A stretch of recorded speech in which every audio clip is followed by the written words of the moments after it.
what I learned from having my business is that you cannot wear all the hats. You absolutely cannot. I mean, no matter how great you think you are, no matter how hard you think you can do it, you literally cannot.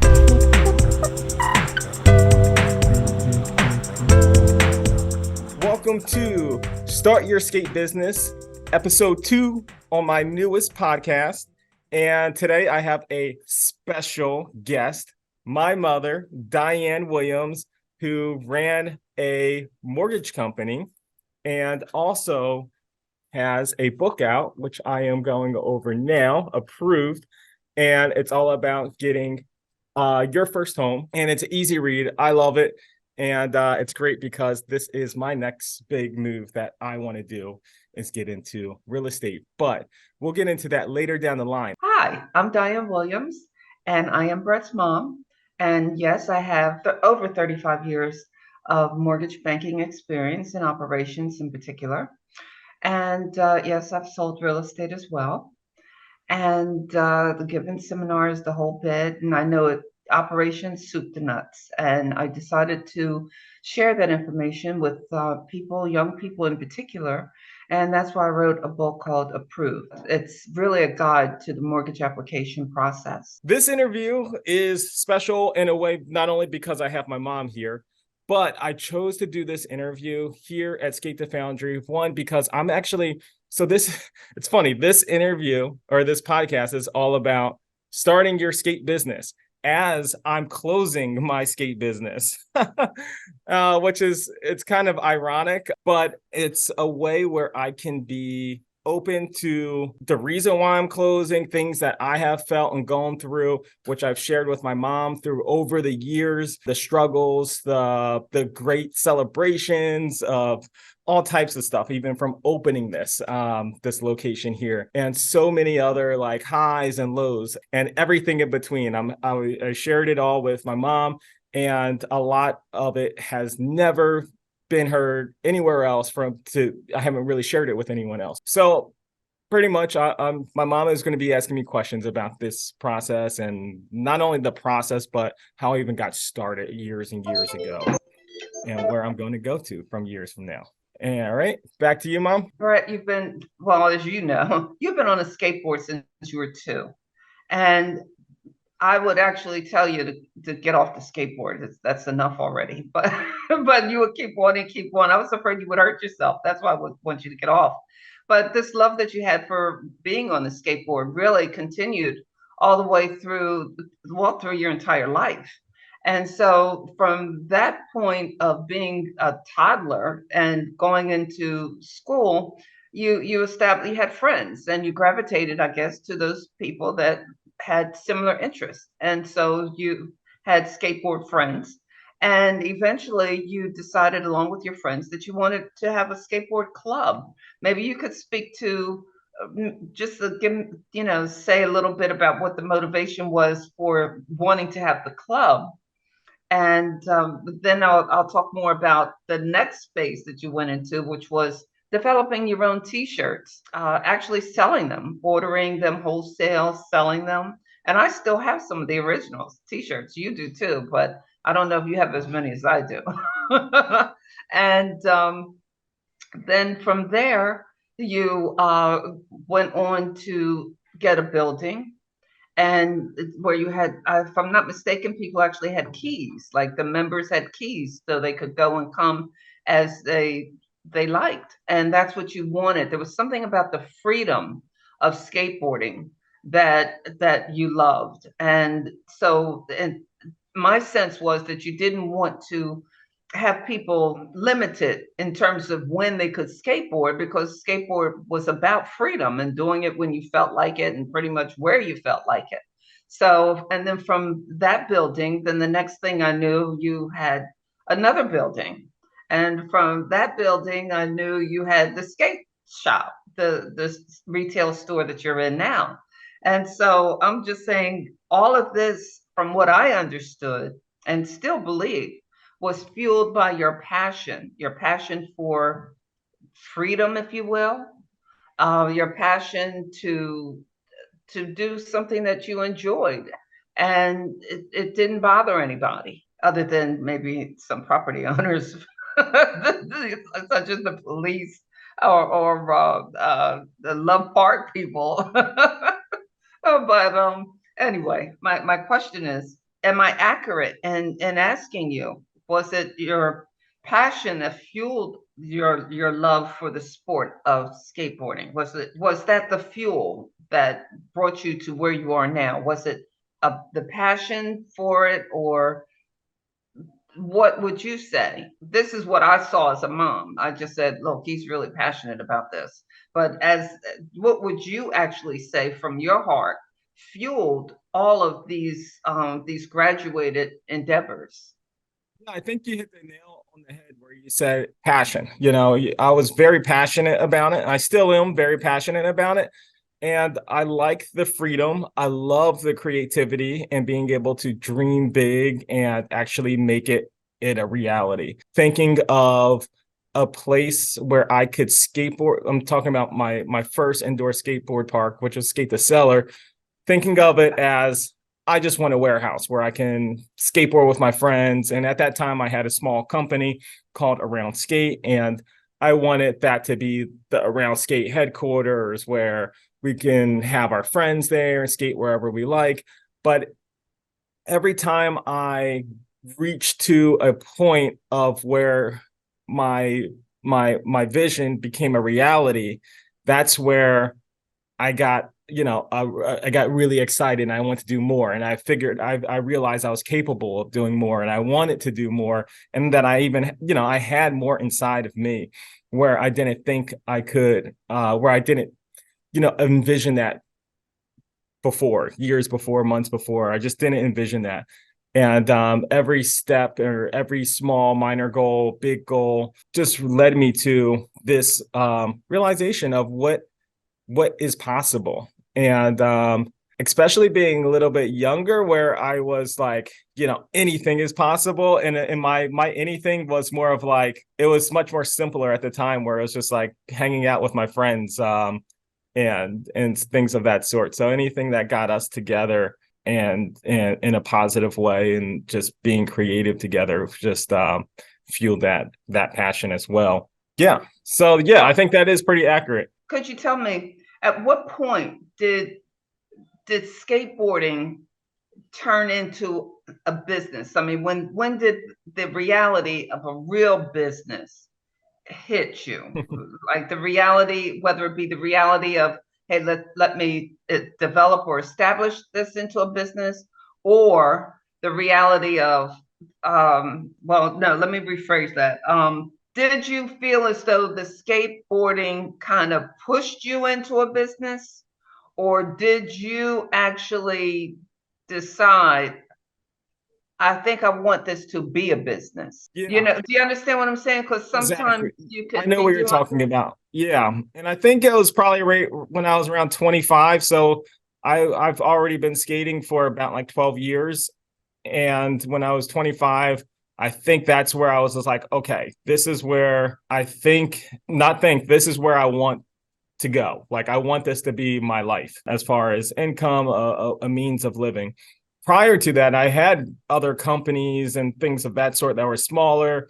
Like you mentioned, clubs and things of that sort. I sold t-shirts and I even created my own skateboards, which sold in different stores throughout the city of Philly.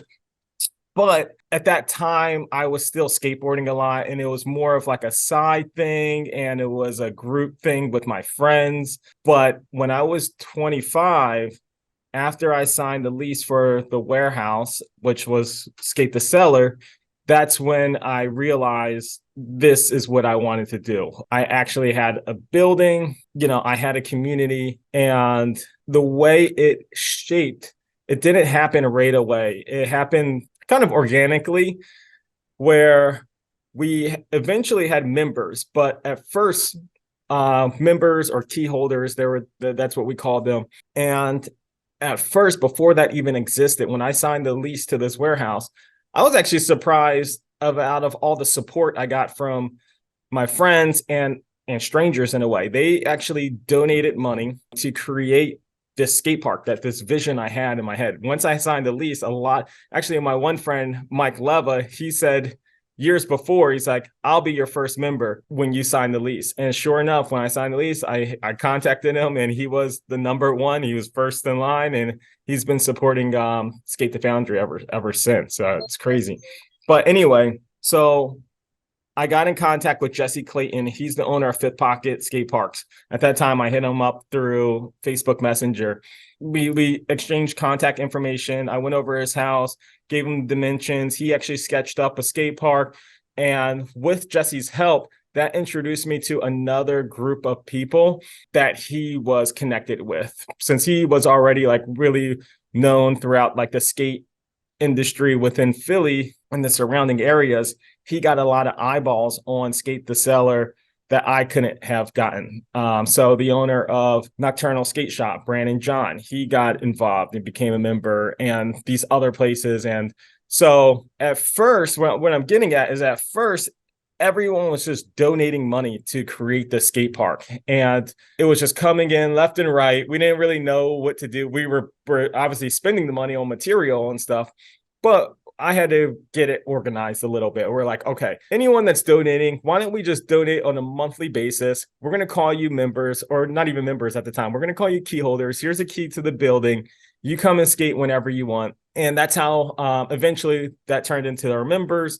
And then it became a little bit more organized. And that's when it started becoming more organized, that's when I realized, you know what, like if I really push this thing to be heavy on the member side, it can actually be it could be a business. And then when I opened it up to kids to come in and learn how to skateboard, that's also fueled like my fire of like, wow, this can be something special here. This could be a business. That's when I realized. So I was age 25. So that was like 2015. Well, by age 25, though, some of the people that you were skating with, or when you had the vision for a club, by then, a good many of those people, they have their own dreams and desires. And by age 25, I would imagine that some of them have even married or had families. So is it fair to say that there was a shift, not only when you decided to go from the club to a business, but in terms of those people who were maybe still willing to support you, but unable to support you as much as they had in the past? Did you notice that at all? Yeah, there was definitely a transition there, but a good amount of my friends also were younger than me, maybe 2 years younger, maybe 3. So a lot of them were still like super heavy into skating. And so they all kind of still donated as much as possible. However, like you mentioned, some of the people that were a little bit older friends of mine, or even newer members that would come in, they actually had kids with them. And then that's really the reason why I started seeing the vision of having like kids there for like a youth day or something of that sort. But it wasn't lessons really at that time. But seeing that shift of members bringing their kids in and how the dynamic of the skate park changed, that's where I thought first it was like really cool to see that different generations skating together in this building that I created, like this whole atmosphere in. And that also, I think I used it to the benefit of it, where we could have different events where it could be family friendly and still open to adults who want to hang out and skate and party. But everyone was very civil. So I think it did help out. And I was in like a perfect age where I can tap into like both of those markets of a younger demographic and older demographic. So, all right, it would seem that skateboarding is very dear and close to you at a personal level. And so then going into it, okay, as your personal life has changed, okay, and as you evolve into to the family man, so to speak, okay, then how have you changed your business as a result? Like, okay, you started the business when you were young, and it's developed and it's grown, and you've been moving forward, but the whole while we talked about Well, just now we talked about your friends and how they've gotten older and they've gotten families and whatnot. There's got to be some things that as a young man now you envision for your life as the next stage of your manhood, you're being an adult. So how are you positioning yourself, or what are your plans, or what are you looking forward to doing with the skateboard business as you start to take on uh, different changes within your personal life? Want that question again? Answer. That's my answer. Oh, okay. No, Oh, I'm kidding. I'm going to actually, but that is my answer in short and very short. But no, I think just planning for the future is super important. And when I started out, if I could plan ahead and really just know a bit more information. There's just so much information out there, and I'm constantly learning new stuff. And I think just having an overall goal of obtaining assets, and I think if I went in with that as a goal to not really just have and focus on as that is the business of having assets, but that is a part of the goal to obtain that, so that I could focus on my passion of teaching skateboarding and not relying on it so heavy as my stream of income, and in that way. So my goal for the future is to really to obtain assets, and it's I'm getting a little stuck here. well, when you say obtain assets, what it sounds to me like you're really just looking for the stability, Stability, yes. income stability, perhaps. Exactly. And I it's like I plan to continue Skate the Foundry as it grows, and I don't plan it for it to go anywhere, but I want to have a little bit more control of my own company, in a way of like, if I can own a building with my skate park in it or my skate company in it, it can last forever, opposed to having it signed underneath a lease and someone else owning the business. Because with skateboarding, there's the two biggest expenses are the rent, and then it comes the insurance, both of those two things. And if you can control one of them, then it doesn't matter what part is affected. If you can control the actual building, the insurance can go up. It doesn't matter. You can afford it, because the money that you're putting down for your mortgage, it's it's at least going into your business, and you're owning more of it. So I think for the future, if I can have more control over that aspect of the company, yeah, I think this is a little tough though. Well, no, I don't think it's tough. I think you answered it. Like you really put it in a nutshell. If you wanted to, this is what I get from what you're saying. Tell me if I'm getting it wrong. This is what I understand you to be saying. If you've got a passion for skateboarding, you've got a passion for skateboarding. There's no getting away from it. That's what you love. That's what you like. You'll like that for forever. You'll be probably 90 years old looking at skateboard magazines. Okay, so I mean, so I understand that part. But at the same time, what you're saying is, if you don't have, you're learning as you go along. And as a young man now, you see things that are going to make a difference in whether or not you're able to have the quality of life you want while skateboarding or providing the services that you do. And so what you want to do is position yourself so that you want a cash flow that is going to allow you to grow your business and to have a quality of life for your family. It's as simple as that. Exactly. And right now, you probably, I don't know, but I kind of get the sense that you may be feeling like you're a hamster on the wheel right now with your business. Exactly. Yeah.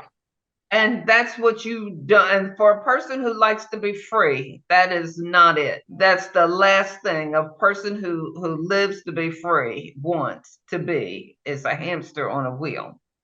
Okay. So I can understand why you would say, well, wait a minute, let me regroup here. Let me rethink this. Let me regroup. And you can go to your second and third loves, okay? Because you have them as well. And I've mentioned to you before, I know the production is definitely something that you've always loved, cinematography in particular, if I remember correctly. And then the other is real estate. And I've told you that you can't, they're not making any more land. You know, what's here on earth is here. That's it. There's no more land. So, I mean, plenty more people, but no more land. I think it's a wise choice that you would look at real estate and try and build a portfolio that would allow you to continue to have your business and to put your business into a building that you own. I think that's a very, very wise idea. And I just think that that's good thinking. And but now one thing, if there's any one or two things that I learned from having my business, because I had my, as you know, I had my business for 6 years, where all I did was and my banks were more my customers, okay, and and that was all fine and good. However, what I learned from having my business is that you cannot wear all the hats. You absolutely cannot. I mean, no matter how great you think you are, no matter how hard you think you can do it, you literally cannot. Sales is sales and operations is operations. And at a minimum, you need a sales team and an operations team. Now, it can be one or two people on each side, okay? But you have to, because you cannot give the lessons. I'm using your example. I'm mean, you as an example, but when you give these lessons and you don't have that's time that you're not out there getting more business, because you're wearing both the hats. You're wearing the operations hat and you're wearing the sales hat. Okay, so that alone, we're not even getting into all the other aspects of it. And so I said, one thing that I learned, if nothing else, is that you cannot wear all the hats. And the second thing is you need working capital. You cannot, well, I'll put it this way, depending upon the type of business you're going into, you really, really, truly should have working capital, at least some months in reserves that would allow you to be able to still have a quality of life while you're pushing forward into whatever phase you're about to go into. And then the other piece that's like just super, super valuable is you have to have someone that is knowledgeable, that you can trust. And what I mean by that is knowledgeable, someone who has either been in business and done well, or an attorney or an accountant who do well and who are friends. I mean, it's great if they're friends, if you've got a friend who's that way. But I'm just saying, you really need someone else to bounce these things, these ideas and possibilities off of. And because they'll give you the reality of it. Sometimes when we get in our head and we're thinking about it, we only see the surface of it. And sometimes when we talk to people who've been in the business, any business that deals with retail or deals with depends on customers coming through the door. If they have that experience for having worked like that, they can give you information. And just like I learned from my business, what I know definitely I would need before I would even think about going in business again. Okay. I would definitely, I mean, that this type of business, okay, or the type of business I had, before I would even think about it, I'd make sure that I had a team. I'd have to have either my accountant or my lawyer or an entrepreneur, an established successful entrepreneur on my team. And I would try and have a salesperson on my team. And I would have an operations person on my team. And but all of this costs money. And that's what I mean when I say you also have to have working capital. Because if Yeah. unless they're going to have an interest in the business and they're willing to work for free. And it's not likely. And to tell you the truth, that gets old after a while. And, you're going to want to give them something. Just to go off of that, because I know some people that may actually be watching this may not have a startup. And especially with skateboarding, with me, like I had no startup whatsoever. I worked at Walgreens and I took my tax return money and I planned to have it as a my first, last, and security deposit for this warehouse, Skate the Cellar. But instead, I didn't think I was going to get the lease because I had no credit. I didn't have, and I was young at the time, and I really didn't have any income to show them. So I was just like, there's no way I'm going to sign this lease. So I actually went on a snowboard trip and spent my money. I went up to the Poconos and I spent my tax return money, which wasn't much, which wasn't really much at all. It was probably like $1,000, or it's probably less than $1,000. But anyway, I didn't spend it all, but I spent the majority of it. And then literally the day I was coming back, they called me, the owner or property management company, and they said, "Yeah, you got the lease." And I was like, "Oh no!" I was like, I just spent at least one of the months, or the rent, and I was just like, so I had to scramble, and I really reached out to friends of mine that helped me out. And and I think what you're saying of like having people to help you out, it is hard in the beginning. And I think it's important that you first you network with people, and there's plenty of network events in Philly. There's Venture Cafe that I'd like to go to. I haven't been there in a while, but they've been going for at least 4 years up in near Drexel. They have company owners come in and little seminars, but it's a great way to network and meet people. Also, just some of the mentors that I've gotten were my clients. Some of the clients that I'm talking to are business owners. So people come in, they talk to you about business, and then next thing you know, like they have a business, and you're just picking back, back and forth of talking about, different struggles that you go through and different, highs and lows. A lot of entrepreneurs, once they find out there is another entrepreneur, we tend to open up a lot more and share information, especially people amongst different industries. So I've gotten a lot of help and support through other people that are actually clients of mine. And, I think, just, finding those people, it is tough. And in the beginning, like you said, it's hard to wear all those hats.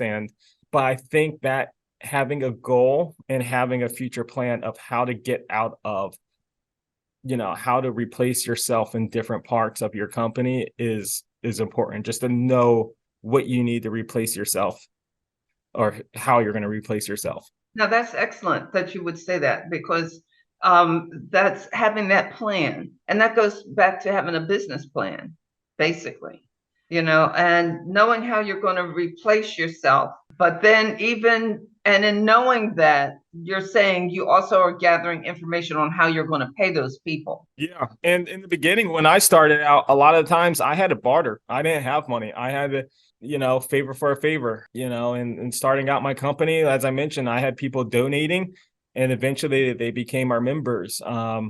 So, sometimes even now, I still like barter on different things. I haven't done it recently, but there's probably been one time in the past 2 years where there was something really big that we had to do, and either one, we can't pay for it, so we got to either give away a membership or give away, credit or something of that sort, where it can, be beneficial for both sides. And I think as long as you're transparent about that, I think, people tend to want to help you out. People, if you can sell your vision, and if you can sell your vision and people can see it, people will believe and do what they can to help you out. And then going back to what you were saying, like wearing multiple hats, I think that's also in like trying to delegate and give away different responsibilities that you have.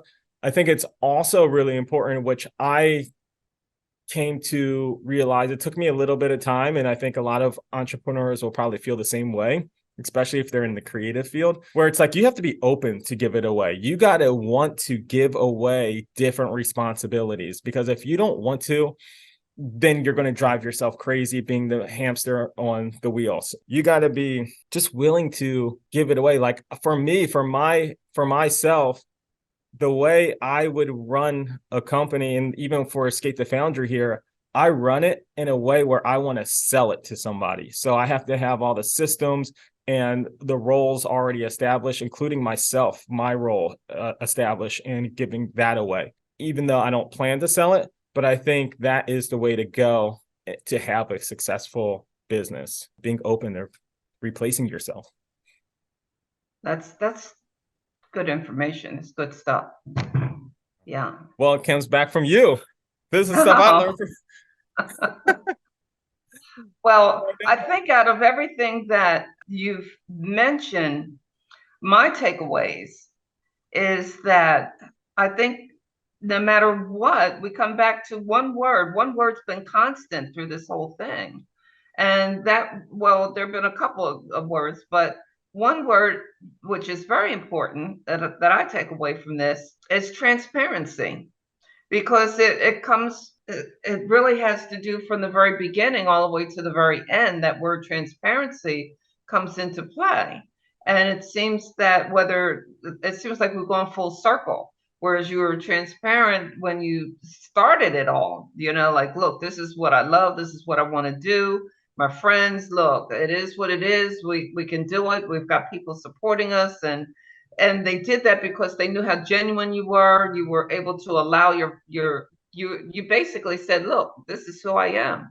This is what I'm about. This is what I like. You like it too. How can we help each other? And it comes all the way to what you're saying even now, as you have an established business, that the bottom line is still being transparent, even as you develop, so even more. So I think that, along with your honesty, and I think that's where transparency is. I mean, yeah, you want to get off the wheel. You want to get off the wheel. You want to have a quality of life, and you had to try a few different things to realize what would work and what would not. Tell me, how has the business changed your life? Well, I want to say, like, for the most part, overall, I'm going to say it's been positive. Almost 20 years. I've been really able to do what I like and be comfortable with my living situation. I'm able to have a home. I'm able to drive around comfortably. And I'm able, the most important thing that I feel like is, like, I'm able to think of something and I know I can do it. It's just, it's just a matter of just putting that effort in. And I think that is the overall, like, the most positive impact that the company, having a business, changed my life. Overall confidence and positivity. Now, there are times, don't get me wrong, where I do feel like I do get caught up in the rat race, where now it's not, and I feel like it's funny.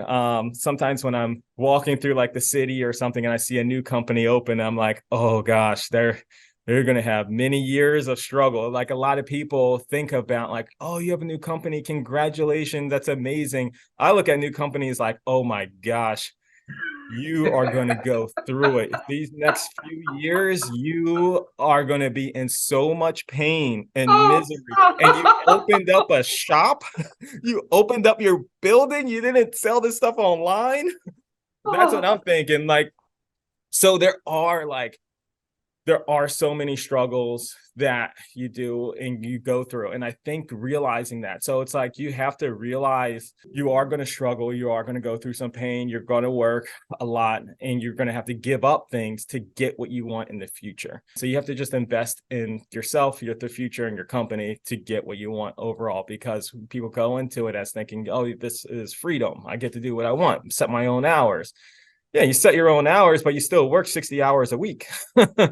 So I think that goes to, feeling stuck, feeling overwhelmed, feeling like failure at times, and giving up spending time with your friends and your family. And, times where it matters most, sometimes you might not be able to do it and go or visit or do things with family or friends. So creating memories in that way and building relationships or sustaining relationships can be really challenging. I guess I know advice for people starting a business. I want to ask you, and then I want to share mine afterwards as our wrap up. All right. So what is your advice for people starting a new company? A business plan. And actually, I want to go into a little bit more for my audience. And because skateboarding and you've seen me do skateboarding and run my skateboard companies, I want to know what your advice is for someone who wants to start a skateboard company, say a skate shop. A business plan. It's still a business plan. It's the same thing, because that business plan will, you have to do some research, and that's what you really need to do. So you were fortunate in that your passion, and your common sense, as well as your demeanor, allowed people to open up to you, and you were able to open up to them. So yeah, you did okay, but I'm just saying that's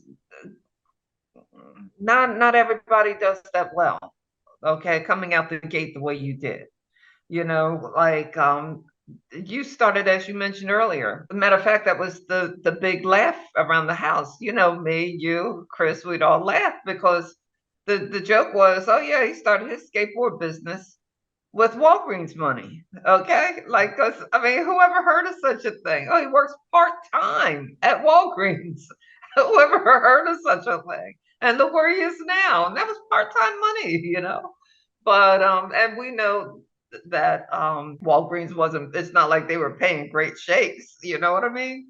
So anyway, make a long story short, I said business plan. Okay. Really, you've got to answer some things for yourself. You have to answer who you're going to market to. You want to know who your audience is. You can't be all over the place. You need to know what they want, where they are, how they're going to get your product. You want to know, especially if you're going to be selling things, you want to know pricing points.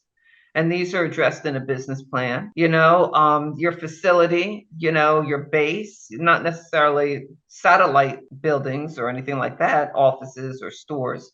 But you need to know who's going to supply your merchandise. You need to know, or your supplies. And in my case, like things like copiers, ink, paper, things that we kind of just take for granted because we figure, well, we're out of copy paper, we'll just go get some at Office Max. But no, if you're running a business, you need a lot of copy paper. So, I mean, these things have to go into your figuring it out. Also, you need to determine what people you need to run what part of your business. And because even in my business, I had where a friend of mine, she was going to go into business with me. But then she got married. By the time I started doing the business, she was married. She couldn't give 50%. So that changed the dynamics. And and then I hired someone, but they decided that they'd rather collect welfare. They didn't have to work. So, but I'm just saying, so, it's like, oh my God, right? So these are the different things that happen, and these are the things you don't plan on. So believe me, if there's a way that you can plan, you need to plan it. And I can tell you a business plan is going to make all the difference. And not just putting down on words what it is you're going to do and who the people are going to be, but you want someone to actually give you figures. You want projections, okay? And if it means that you have to go and hire somebody to give you that part of your plan, then you need to do it because we live in the real world, and the reality is if you're not making any money, you're wasting money in trying to do a business. Okay, so you need a business plan. You need something solid, and it needs to make sense. Okay, because if you want capital, if you want to go somewhere with it, if you want to convince somebody to invest in your company, they're going to want to see your business plan. And so that's if you say, Diane, what's the number one thing? I would say a business plan. That's number one. If you go to SBA or any small business association, if you go anywhere, even at the universities when they have they have different workshops and what have you, there's plenty of places you can go to get started on a business plan. You can online, you can even, get started with things, tutorials, things of that nature. So there's no reason whatsoever. No one can say, "Oh, I couldn't afford to do a business plan." No, you can. You may have to save your ducats to get somebody to do the financial part of it, the financials, to work out your estimate for first quarter or second quarter or third quarter or first year, second year. For something like that, you may have to go to somebody and have them work that out. But for the bulk of it, you could, if you've got the time, you can sit down and do it yourself. I agree with you. I know I didn't start my companies, the first two, with a business plan. However, I still did a lot of planning with them, projections and different programs. So it is important to have a business plan. When I opened up this location, I had a business plan. I actually wrote out a really thorough business plan because I wanted this place to succeed. So I did a lot of research about the neighborhood. I picked the two busiest streets in Cheltenham. I don't know if it's in Montgomery County or not, but I mean, 611 and Odiak Road and Church Road together. And we're mashed in between both of those. I think I wrote down how many cars that passed this place through PennDOT. And, I just came here and I sat around and I just watched the people. I did research of how many, kids are in the neighborhood, the demographics, the income of the neighborhood in different pockets of Cheltenham.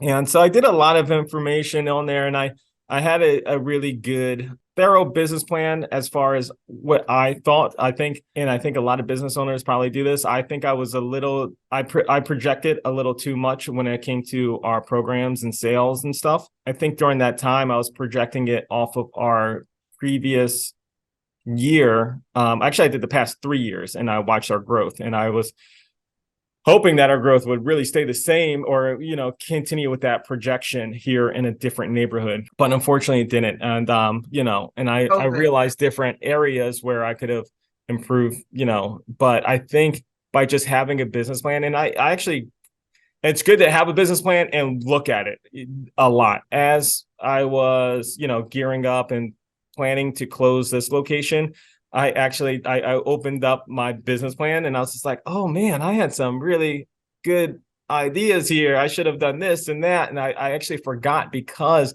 I got so busy running these two locations and dealing with staff leaving and then new staff coming on. And you get caught up on that hamster wheel again. And wearing all the hats. Yeah. And I forgot about this business plan that I had. And I'm like, I wonder what would change if I did, a couple things here and there that are actually on that business plan. But anyway, I feel like it just pushed me outside of my zone of what I would think about. It forced me to think outside the box of when it came to my business. And it was a good thing because, clearly I forgot about some of them, but yeah, I think a business plan is a great thing to have. And just being open to people actually reading it, get feedback on it. And because a lot of time, and I would say even with in my industry, when I created my very first business plan all the way back like 10, 12 years ago, maybe even more than that, when I was actually at Montgomery County Community College for my company around skate, which was soon going to turn into this warehouse, Skate the Seller. I created this business plan, and a lot, and I took it to these SBA places. They didn't understand skateboarding culture, and they didn't understand, it's like, no, these people, they're members, they're going to pay this and that amount. And I think they just didn't understand that aspect of skateboarding and the culture, the community of it. And I was just like, these guys, leave me alone.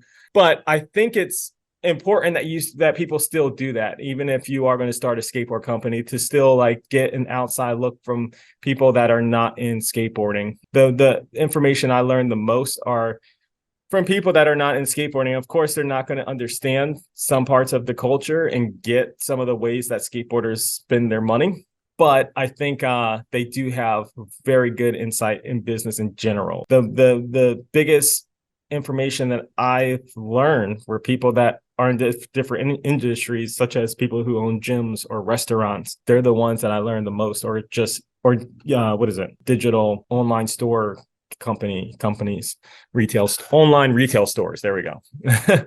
But they're the ones that I learned the most from, that have no idea about skateboarding, but they understand the business aspect. And I think that's very important. Now, so that was my answer to your question. What's the one thing? Did you ask for one? Okay. All right. The second thing is cash flow, your capital, or having reserves.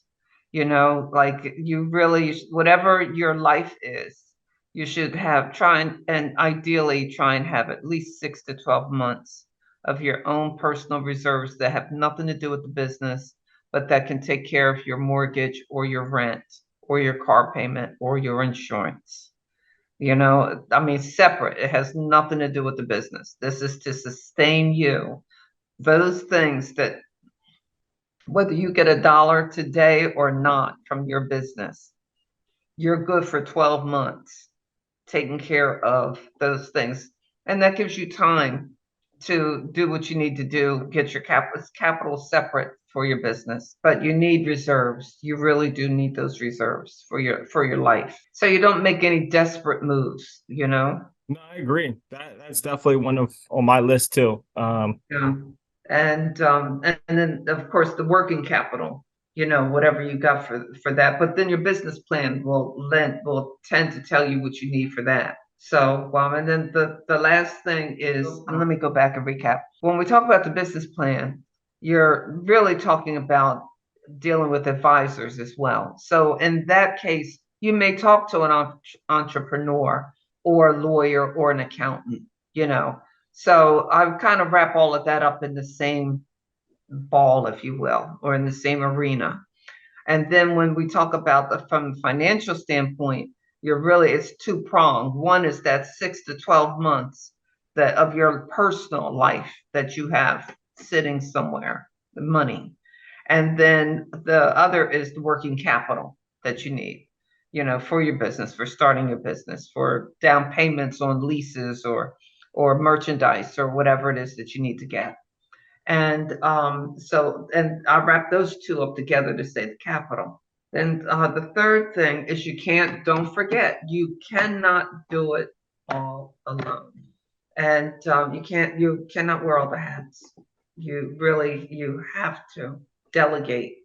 And you have to be, like you said, you have to be willing to ask for help, or get the help and pay for it or whatever, but you cannot wear all the hats. You'll burn out first. And that's pretty much what happened to me. I burned out because I was out and I was generating business like crazy. But then it's like, oh crap, I got to do this. So I had to do all of that business, and it's coming in the door, and it's like, oh, it's only me, and I did it. But then what happens is, while I'm in there doing it, and it gets to a point where I can't generate more income, more business, I should say, because I'm busy already trying to get this pile down that I brought in the door. So now that the pile is down and I've got to go back out and shake the covers again. No, you don't want that. The people are cold, you haven't talked to them, that, like they don't know what's going on. Are you still in business? It's like all kinds of stuff. So ideally I needed a salesperson. Yeah, no, I understand. I get that. Yeah, it's tough. It's tough starting out because you are wearing a lot of hats and it's just like you gotta get them off. And one thing that people might mistakenly do in the beginning is have a partner within the company. But we know that from what you said, like sometimes having a partner isn't really the necessary best thing. It might be better just to pay them or barter with them instead of, 100%.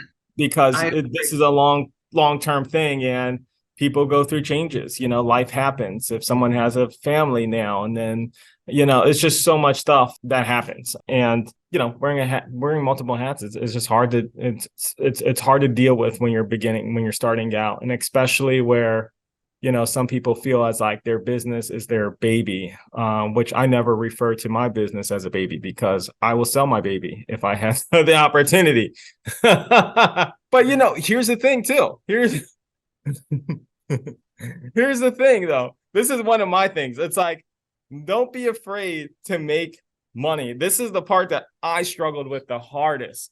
And it's just like, I didn't want to show that I was making money because I was like, I didn't want to have the perception of I'm taking money from skateboarding. I'm profiting off skateboarding, which is so crazy it is for me to think about, because like I said this in one of my other videos, it's like skateboarding was so passionate to me, and it was my passion, it was my identity. So when I started making money off of it, originally it felt as like I was selling out to like a part of me. Like a part of me was selling out. Like I was giving access to people to get into, I don't know, my culture, my identity, but I was giving them a speed lane. Like I had to pay to play. I had to figure this thing out to get into it. And then I developed the passion, and I was, and when I was starting to teach lessons and make a profit off of it, it was because I was allowing people to not go through what I went through, or other skateboarders, other friends of mine went through, of,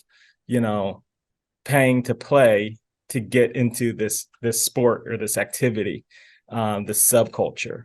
And I was just allowing people to come on in and, do what you want with it, where it was more sacred to me. But anyway, so I was afraid to kind of say that or show that I was making money off of it.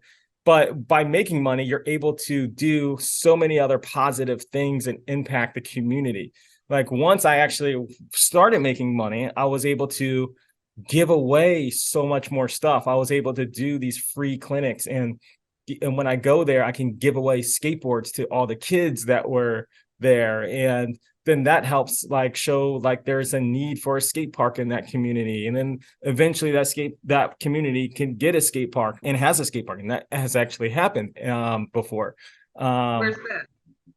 We What did area? some programs in Narberth. We didn't give away skateboards, but we did some skate clinics and like classes in Narberth to raise awareness for a skate park. And they got a skate park in like a tennis court, some prefab ramps and stuff.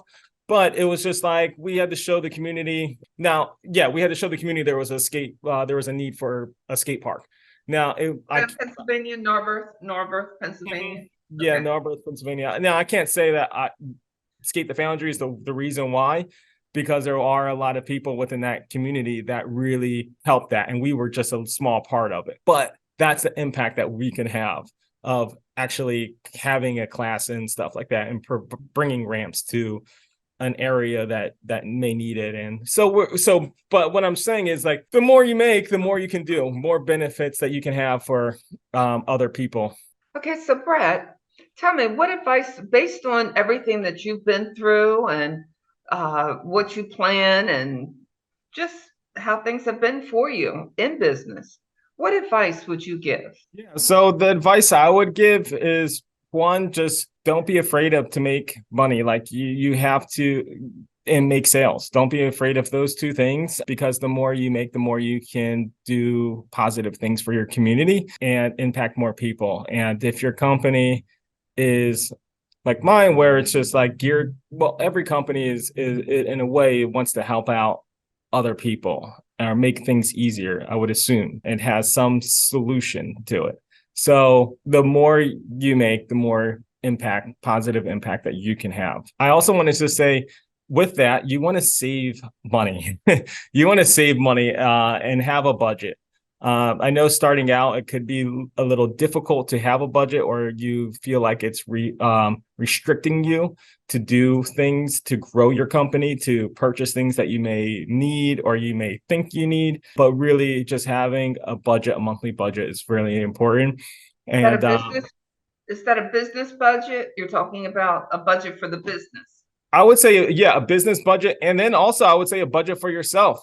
Because if you're starting out, a lot of times, like even when I started out, my business budget was my bank account, my personal bank account. And I would say, like, you want to just have those two things separate, that you want to have that, but also you want to just make sure that, not you want to be congruent with, your life and your business. So you want to be, have a budget for your life, have a budget for your business. And that's just going to help out overall. I think that took me a while, because I like to spend money on like things that I may think I need, such as fun toys, such as skateboard supplies, and things that you think if you get this one product, you'll get more clients. And that may not necessarily be the case. But I think by having a budget, that will, you could do those things, but you just have to save more to do that.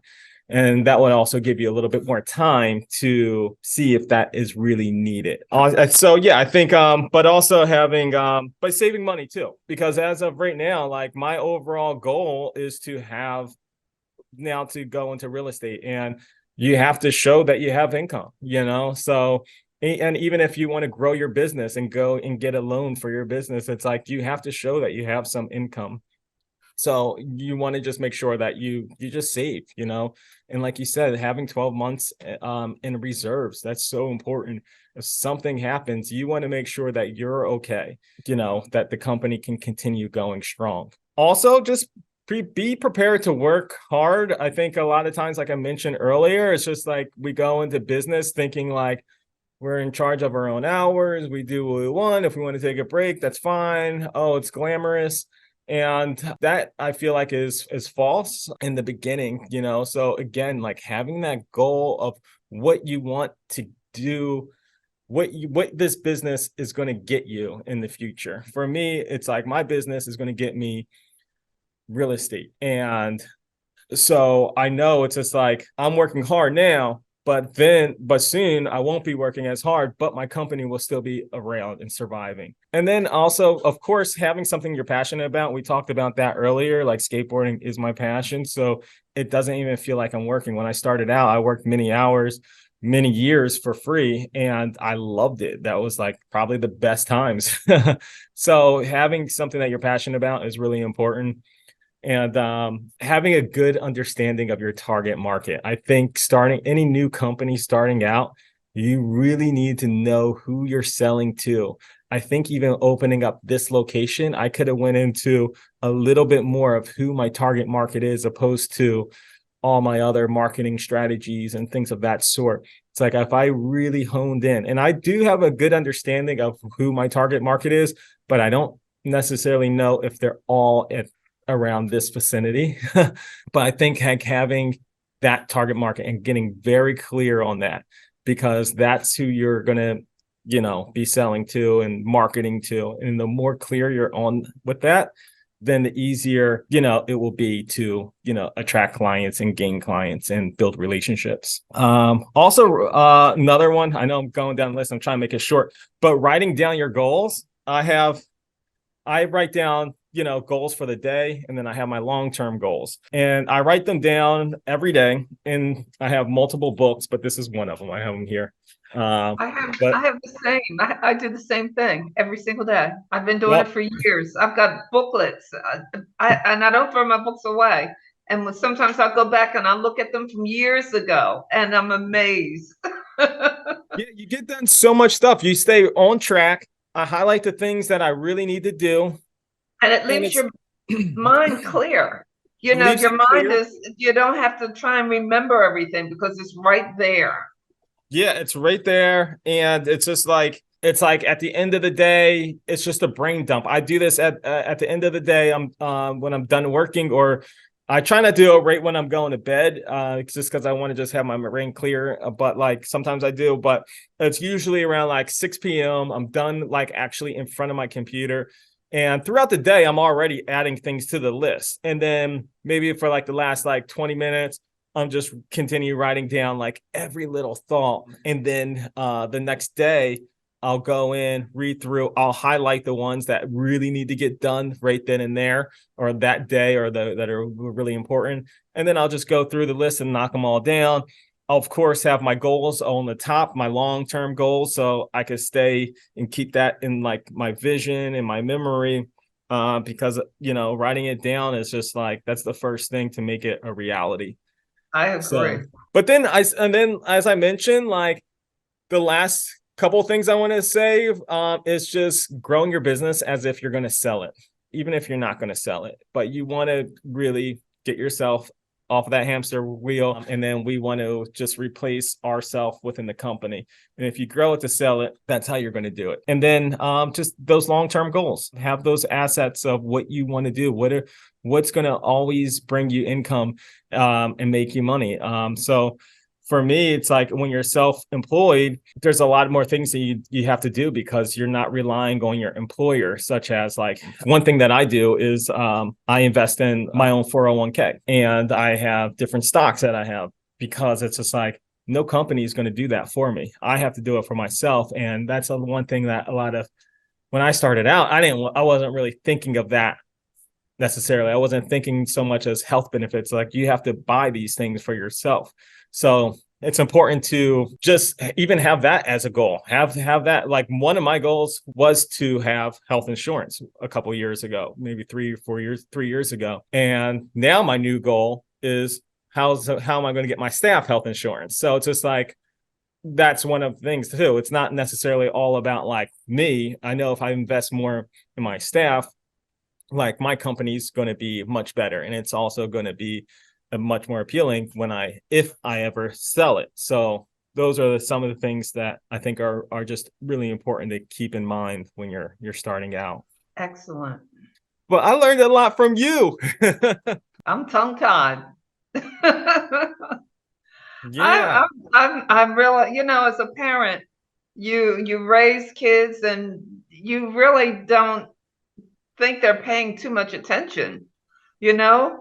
But people say their minds are like a sponge and they take in everything. And I guess you're the proof of it, because I never sat down and actually talked to you guys about this. Okay, whatever you know or whatever you learned on my hip or following along, or, come on, let's go, or get in the car, or all those spaces in between that stuff is where you did your learning. Yeah. Yep. So who knew? Yeah. I'm proud of you, though. I'm proud of both of you. Oh, I really, yeah, you're doing well, really, really, really good, and you have a lot of common sense. And if you got common sense, that's more than half the battle of life. Being able to make a decent decision based on weighing factors that make sense. So yeah. good. Well, thank you so much. This has been so fun. I think we talked we touched on a bunch of different things. I'm Yeah, so happy I got to share it and me too. with Thank you. you and here at this location, because in 1 month we'll be closing this thing down. But as we said in the beginning, when one door closes, another door opens. And Absolutely.